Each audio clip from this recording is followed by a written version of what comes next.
Yo empecé a conocer mi país a los 39 años. Tenías que adecuarte a vivir en una pequeña burbuja donde no podías salir. Con todo lo que ha hecho el gobierno, con todo lo que ha hecho el presidente, El Salvador es otro país. Ya llevamos más de $1.000 millones tokenizados en emisiones. Ahí se fue a domiciliar Tether. No hay impuestos sobre la renta. No IRPF no hay. No hay.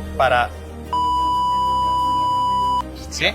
No pagas IVA, no pagas impuesto municipal. Salvador puede hacer lo mismo de lo que hizo Singapur, puede hacer lo mismo que hizo Emiratos, pudo hacer lo mismo que hace Luxemburgo. Ahora es una alternativa eficiente, es una alternativa segura y es una alternativa que es estable y que se ve que está perdurando en el tiempo.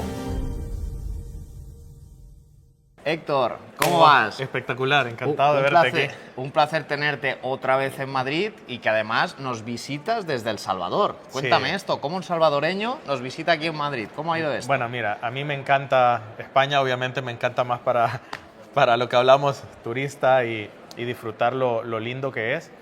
Y el mundo de activos digitales, el mundo cripto siempre ha sido algo que me ha fascinado.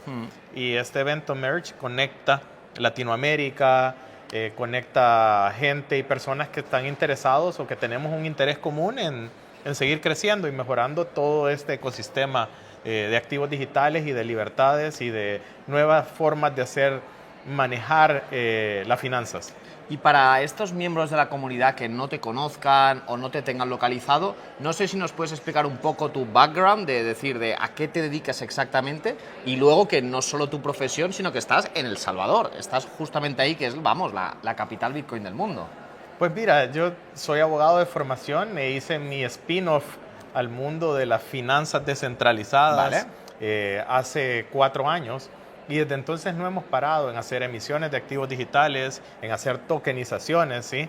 Y prácticamente en los últimos años en El Salvador ya llevamos más de $1.000 millones tokenizados en emisiones. Claro, esto es una barbaridad, 1.000 millones es una barbaridad. Sí. Continúa. Y esto sin contar que ahí se fue a domiciliar Tether, que ahí se fue a registrar Tether Gold y todas estas empresas alrededor de Tether que están en El Salvador.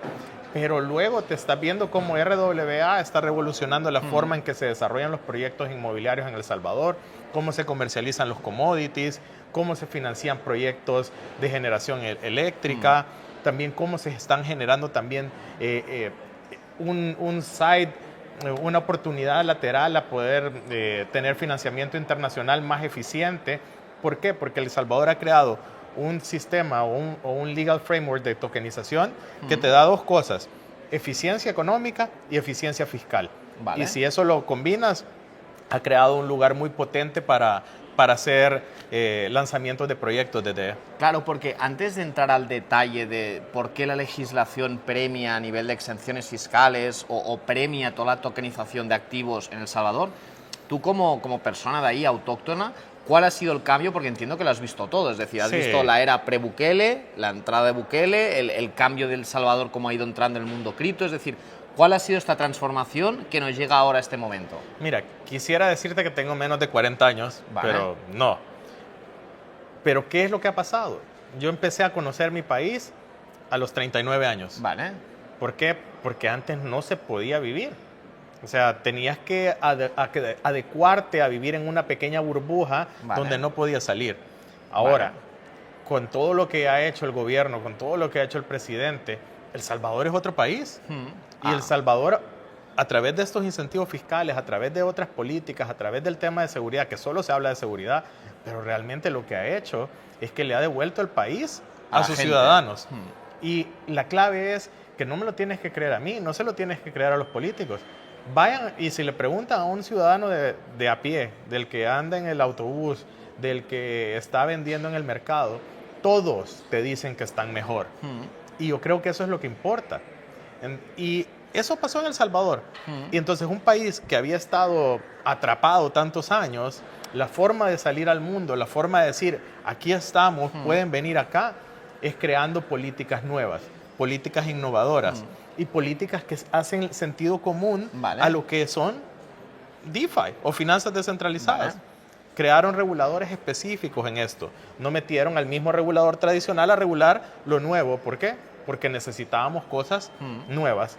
Y así como se mueve el mundo cripto, el mundo de activos digitales, tú no puedes esperar que un regulador tradicional se mueva al mismo ritmo que estos. Entonces, esa ha sido la ventaja competitiva del país. ¿Y cuál ha sido entonces el proceso? Es decir, por un lado tenemos la seguridad o el tema más social y ya el tema político, pero a nivel ahora ya entrando de activos digitales, ¿cuál ha sido el proceso? Es decir, oye, desde que creemos que los activos digitales son interesantes, al siguiente paso decir, oye, estos activos digitales los podemos utilizar como palanca para el país, para ponerlo en el centro del mundo y que todo el mundo mire a El Salvador con buenos ojos, y luego ya internamente el tercer paso de qué medidas concretas hay que realmente hacen que El Salvador sea interesante.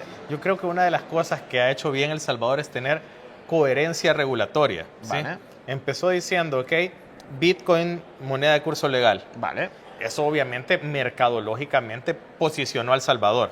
Yo no te puedo decir si fue económicamente acertado, no te puedo decir que cumple con todos los requisitos que la economía o los criterios monetarios te lo van a definir, pero cumplió un objetivo y es mejoró la percepción del país. Sí, no, ¿Sí? eso por supuesto. Logró posicionarlo. Luego no se quedó ahí, vino y se enfocó y dijo, aquí yo puedo hacer algo con la tecnología, no solo con activos digitales, pero siguió creando una legislación para la emisión de activos digitales, que fue catalogado por CoinCo como la mejor del mundo en el año 2025, la segunda en el 2024, esto quiere decir que va mejorando. Pero no se quedó ahí, también dijo, innovación y nuevas tecnologías, vénganse y tienen beneficios, por eso llegó Google, Claro. por eso llegó Tether, por eso están llegando cada vez más empresas a El Salvador, porque está teniendo coherencia, no solo en activos digitales, sino también con la tecnología, porque blockchain no es solo cripto.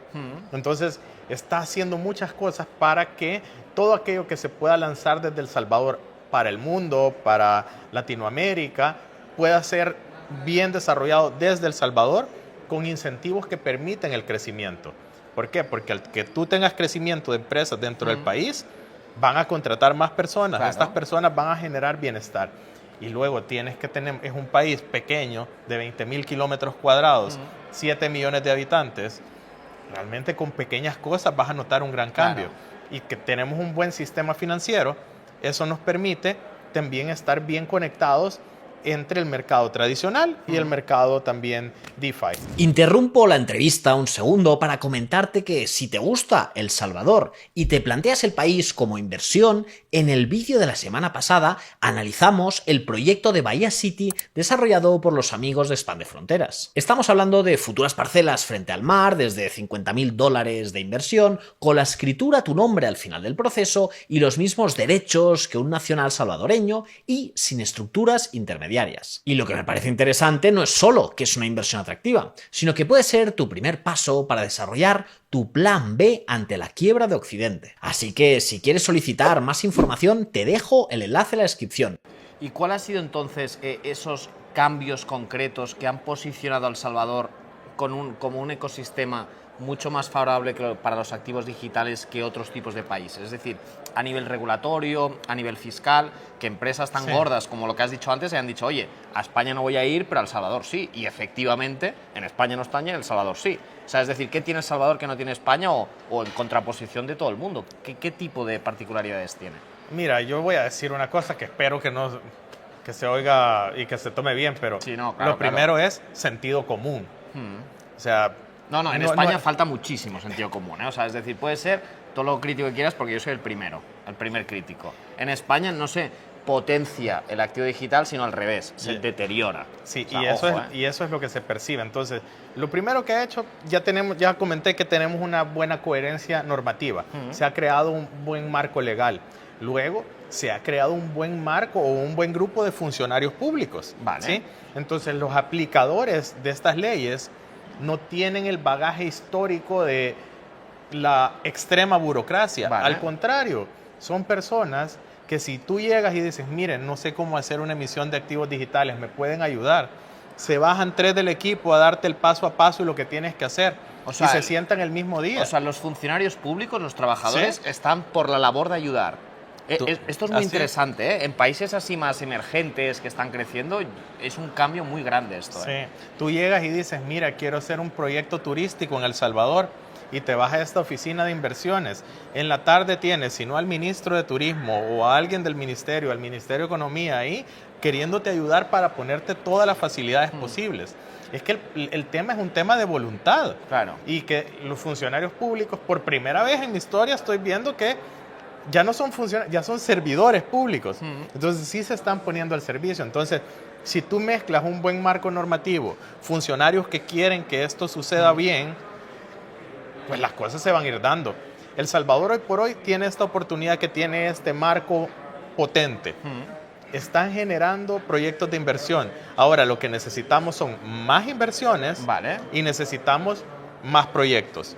Entonces, entre más proyectos inversionistas hagan, se van a dar cuenta de que El Salvador puede hacer lo mismo de lo que hizo Singapur, puede hacer lo mismo que hizo Emiratos, puede hacer lo mismo que hizo Liechtenstein, pudo hacer lo mismo que hace Luxemburgo. No porque sea mejor que ellos, pero ahora es una alternativa eficiente, es una alternativa segura y es una alternativa que es estable y que se ve que está perdurando en el tiempo. ¿Por qué? Porque ha habido coherencia normativa ya desde hace 5 años. Desde el 2021 hasta este año ha seguido creciendo. Claro, porque de puntos tenemos, primer punto, la claridad normativa y una coherencia. El segundo punto, que los funcionarios están por la labor de ayudar y entonces son servidores públicos.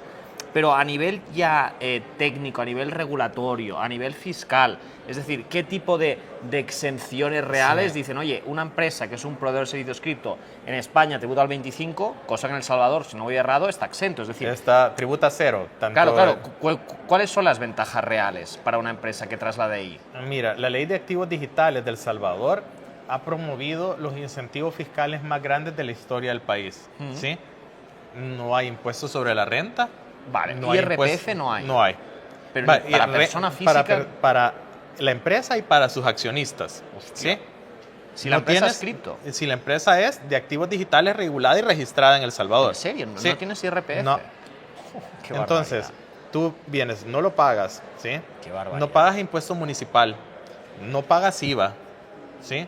Ahora, tú puedes decir cómo un país pobre que necesita mejorar decide sacrificar ingresos, pero es que esos ingresos no los tenías, Claro. ¿sí?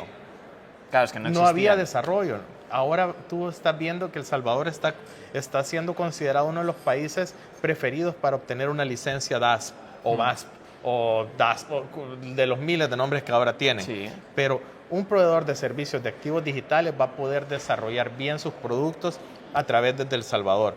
Vale. ¿Y qué es lo que esto genera? Bienestar. Claro. Claro, es que partimos de la base que un país emergente necesita inversión de fuera que venga y desarrolle. Entonces... Y te lo pongo con un ejemplo.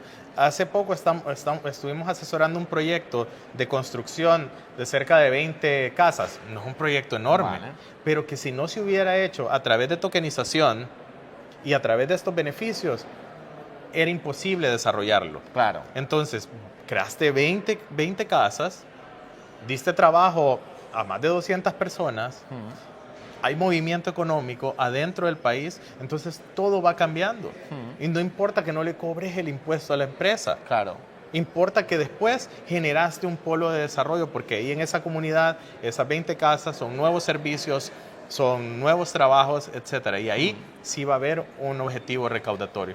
No, realmente yo creo que está bien planteado y te quería preguntar, es decir, hemos tocado ahora el palo del proveedor de servicios cripto, pero si nos vamos a la persona física, es decir, un empresario que no esté en el mundo cripto o que tenga activos digitales porque sí, o una persona high net worth individual, una gente con patrimonio, es decir, ¿qué tipo de particularidades tiene El Salvador que le hacen confiable a una persona con patrimonio decir, oye, igual que me voy a Emiratos porque me da seguridad de que todo está bien montado y hay una seguridad jurídica, ¿qué tiene El Salvador para atraer este tipo de patrimonios? Mira, esa seguridad jurídica de otros países está en El Salvador. Y también veamos las pruebas. Que busquen un caso donde el gobierno o alguien le haya quitado algo a un particular en el país. Nunca ha ocurrido, ¿sí? No existe el embargo, la expropiación forzosa. No existe. Obviamente existen como instituciones, pero que me digan cuándo ocurrió. Claro. Nunca ha pasado. Al contrario, se promueve. Justo acaba de existir una modificación de la ley de prevención del lavado de dinero, que era de las más estrictas del mundo de El Salvador. ¿Por qué? Porque te obligaba a identificar a todas las personas hasta el 10% de propiedad en una empresa. Ahora se subió a un estándar internacional que es arriba del 25%, Vale. lo cual hace que sea un poco más flexible y menos engorroso el hacer negocios. Ahora, ¿qué es lo que tiene? Tiene un ecosistema que esto de no pagar o diferir los impuestos no es algo que se lo haya inventado El Salvador. No, es una herramienta fiscal. Entonces, es una herramienta para atraer inversiones que lo han tenido otros países del mundo. Y nos critican, o los críticos de esto es, El Salvador se quiere hacer un paraíso fiscal. No lo es. Simple y sencillamente está incentivando ciertas industrias. ¿Por qué? Porque queremos crecer en la parte tecnológica. No vamos a ser gigantes de la metalurgia y todo esto, pero sí podemos ser gigantes de las inversiones en tecnología. Esto también, para que lo tengáis todos en contexto, cuando un país es grande y ya tiene movimiento y tiene flujo, pues puedes subir impuestos para recaudar más. Pero si no hay flujo y no hay trabajo y no hay inversión, por mucho que pongas unos impuestos exagerados, es que no hay dónde rascar. Entonces, primero tienes que incentivarlo todo, bajarlo todo para que vengan, y una vez que eres industria, entonces ya puedes recaudar. Exacto. Pero si no lo haces así, no tiene sentido. Y además generas un estado de bienestar, ¿sí? Y aquí me voy a los clásicos y todo esto. Pero lo están consiguiendo. O sea, la calidad de vida... O sea, bueno, claro, y antes de Bukele y tal no tiene nada que ver. No, y nunca pasaba que veías tanto extranjero yéndose a vivir a El Salvador. Ya. Tú tú veías gente que se quería ir de El Salvador, ya no se van, ¿sí? No te digo que no hay inmigración y todo esto, todavía hay, pero ya la gente está prefiriendo. La mayoría de hermanos lejanos, como le llamamos o nuestra diáspora, está llevando su dinero de regreso a El Salvador, invirtiendo en el país. Entonces, han sido cosas muy interesantes y que creo yo que se lo merecían.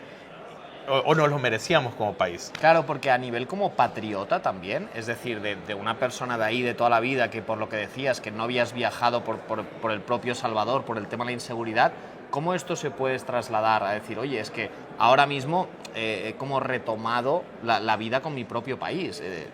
Para la familia, amigos... Mira, es un país lindo. A ti que te gustan los deportes extremos y todo esto, ya te he contado, puedes hacer climbing, puedes hacer surf, puedes hacer surf de las mejores olas del país, del mundo, perdón. Bueno, me voy a ir ahí a... Sí, no, es que la pasarías increíble. Entonces, hay muchos lugares que no se conocían, playas totalmente vírgenes que son preciosas, turismo natural, pero también las ciudades están mejorando. San Salvador, tú la ves, es una ciudad que se está en construcción, ahora son edificio tras edificio tras edificio, que no están vacíos, que se llenan, claro, ¿sí? Porque había una demanda que quiere hacerlo, que ya quiere tener un estilo de vida mejor.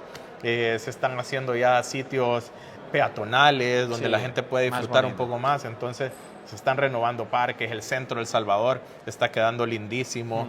Creo yo que es bonito ya. Antes era impensable decir te voy a llevar al centro, ¿sí? Como sucede en estas ciudades, que vamos al centro. Sí, no, claro. Ahora en El Salvador tú vas al centro y es un orgullo ir, ¿sí? Y se pasa bien. Bueno, pues ya para terminar, no sé si quieres lanzar un mensaje también a la comunidad de El Salvador respecto de Bitcoin, activos digitales. La cámara es tuya, mi comunidad. Realmente una de las cosas que te comentaba es que uno de mis propósitos es comunicar cómo El Salvador puede ser este safe haven que uno puede tener para llegar ahí, para mantener sus activos digitales o no digitales, para proteger su patrimonio, para lanzar fondos de inversión desde El Salvador. Ya no tienes que irte a tantas jurisdicciones, lo puedes hacer desde El Salvador, y que creo yo que todos los bancos de inversión, todos los private equity, todos deberían empezar a ver El Salvador como una oportunidad. Y como salvadoreños tenemos que estar juntos y trabajar e invitar a todos a que vengan y que conozcan lo bonito que es. Hombre, yo me comprometo, antes de la tercera vez que te vea aquí en Madrid, en medio, me voy a ir a El Salvador y podré hacer el mismo vídeo, pero desde el centro y con total tranquilidad. Vamos a hacer desde el centro y desde la playa, vamos a hacer dos partes, sí. Pues nada, muchas gracias, Héctor. Hablamos y un saludo a todos. Hasta el siguiente vídeo.